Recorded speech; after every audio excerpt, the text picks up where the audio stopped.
Hello everyone. Today we'll understand the Sonnet 18. First, let's understand who William Shakespeare is talking to.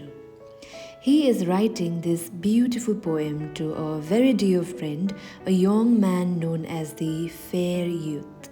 Back in Shakespeare's time, people wrote very passionately about true, deep friendship, believing it was the most noble kind of love. The poem starts with the famous question, "Shall I compare thee to a summer's day?" This is called a rhetorical question, which means the poet is asking it just to make a point, not because he wants us to answer it. He thinks about comparing his friend to summer, but immediately says, "No, you are more lovely and more temperate." The word temperate simply means mild, gentle, and perfect, not too hot and not too cold. He explains that early summer in May has rough winds that shake the pretty little flower birds, plus summer's lease, which means its given time is just too short and ends too quickly. Next, the poet talks about the sun. He beautifully calls the sun the eye of heaven.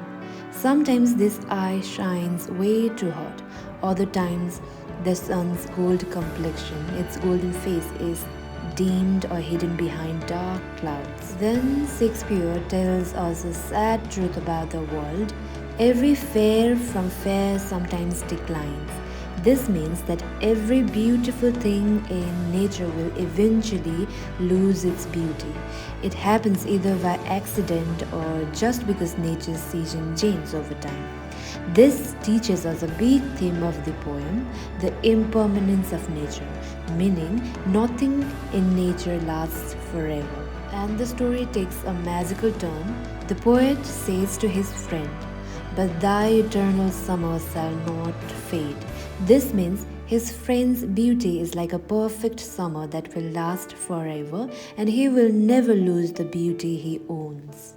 Or oust, as Shakespeare says. Here, the poet even talks about death as if it were a real person. He says, "Death will never be able to brag or boast about pulling his friend into its dark shadows." But how is this possible? Because the friend will grow and live inside the eternal lines of this very poem.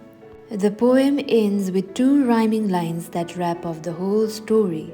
Shakespeare writes, "So long as man can breathe, their eyes can see, so long lives this, and this gives life to thee." He is telling his friends a wonderful secret.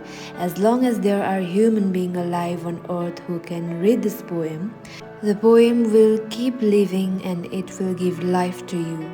The poem acts like a magical time machine, making his friend's beauty immortal.